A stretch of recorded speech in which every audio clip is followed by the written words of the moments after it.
Oi pessoal! Se você mora no Brasil, você certamente já ouviu falar dos noticiários, ou seus pais comentando em casa mesmo, sobre inflação, IPTU, IPVA, FGTS, enfim, esse monte de termo econômico que a gente não faz ideia do que seja. Infelizmente é muito raro ter aula de gestão financeira durante o ensino médio, só que aí quando a gente cresce um pouquinho, a gente sente falta disso. Porque talvez tudo isso não impacte sua vida diretamente agora, mas daqui a pouco vai. Então eu vou explicar um pouquinho de alguns termos que talvez seja importante você conhecer desde agora. Assim, quando sua vida adulta chegar, você vai me agradecer por ter visto isso hoje. Eu não vou entrar em grandes detalhes sobre como a economia funciona e etc, porque eu não sou nenhuma economista e não é o intuito do vídeo. Mas eu conversei com o economista Wellington Ramos e ele me ajudou a decifrar um pouquinho desse mundo e eu vou compartilhar com vocês. Em todos os países, as pessoas têm que pagar impostos, que é um dinheiro que o governo recolhe para prestar serviços à população, relacionado à saúde, segurança, educação, enfim. Talvez o que você mais ouça falar seja o imposto de renda. Ele é um valor descontado todo mês do salário das pessoas que trabalham, ou caso seja uma empresa, do faturamento daquela empresa. Só que aí chega no começo do ano seguinte, e como se você ainda não tivesse dado o suficiente de dinheiro para o governo, você tem que fazer o quê? A declaração do imposto de renda, que provavelmente deixa seus pais loucos todos os anos. Funciona da seguinte forma: se você recebe a partir de um certo valor, você tem que pegar lá todo o dinheiro que você recebeu no ano passado, declarar ali no formulário, também declarar todos os seus bens.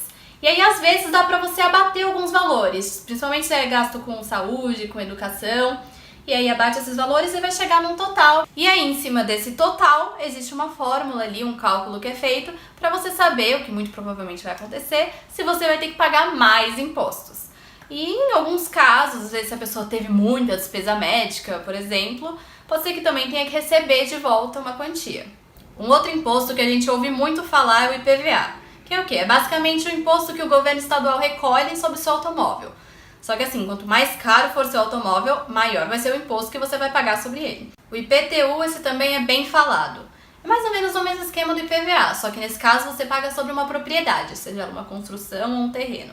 Então o proprietário tem que ir lá e pagar esse imposto todos os anos. E aí o valor vai variar de acordo com o metro quadrado, com o lugar onde essa propriedade fica. O último imposto que eu vou comentar aqui é o IOF. O nome dele é autoexplicativo, que ele é o Imposto sobre Operações Financeiras.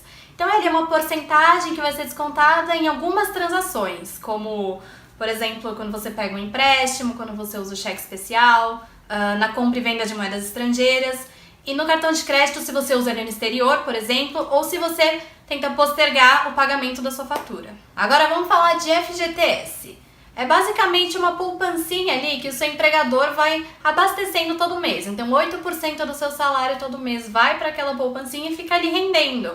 E isso foi criado meio que para proteger as pessoas que são demitidas. Então depois você pode retirar esse dinheiro se você for demitido, ou também em casos de morte ou de doença, e até para comprar a casa própria. Tem também o INSS, que tem como uma das funções receber um dinheiro mensalmente ali de todas as pessoas que trabalham no Brasil. Caso você trabalhe para uma empresa, por exemplo, isso já é descontado mensalmente da sua folha de pagamento, geralmente é de 8% a 11%. E caso você seja autônomo, você pode optar por pagar também esse dinheiro mensal. E basicamente essa contribuição é para que você possa se aposentar depois e ter acesso às pensões da Previdência Social. A inflação, eu não vou entrar em detalhes porque é um negócio muito denso, mas é basicamente o aumento dos preços. Essa variação é representada por uma porcentagem que diz respeito a uma média de preços durante um período de tempo. Existem aí dois índices que são usados para medir a inflação. Um deles é o IPCA, que ele mede principalmente para pessoas com renda familiar de 1 a 40 salários mínimos e das regiões metropolitanas. O outro deles é o INPC, que diferente do IPCA, ele mede os preços tendo como referência famílias que ganham até 5 salários mínimos. Só que assim, as coisas elas têm peso na hora de calcular ali os índices.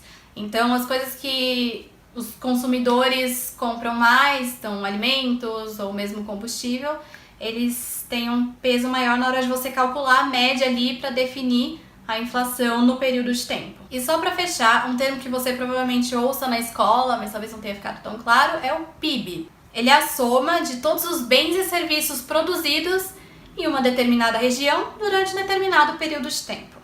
E aí, se você pegar o PIB de um país, por exemplo, e dividir pelo número de habitantes, você tem o PIB per capita, que eles chamam, que é como se fosse o PIB por pessoa, por cabeça. E um PIB alto é bom porque significa que as pessoas têm mais dinheiro, elas estão mais propensas a gastar, vão movimentar mais a indústria, gerar mais empregos, enfim, aquele ciclo que a gente já conhece. Enfim, espero ter ajudado você a entender pelo menos um pouquinho de toda essa loucura econômica que vai envolver sua vida um dia. E quando você lê agora no jornal ou ouve os seus pais falando ali, pelo menos você já vai ter uma ideia do que aquilo significa.